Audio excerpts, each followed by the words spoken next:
శ్రీకాకుళం జిల్లా మందస మండలం సువర్ణాపురం గ్రామ సమీపంలో ఉన్న శివాలయంలోకి శుక్రవారం తెల్లవారుజామున 3 ఎలుగుబంట్లు చొరబడ్డాయి.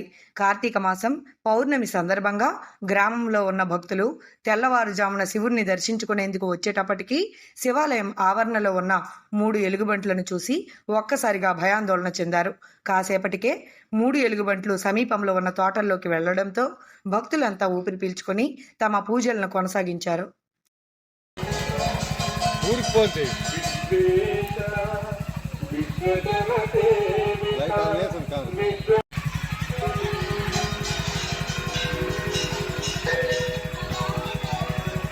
ఊరికిపోతే ఊరికి పోంచండి ఊరికి పోతే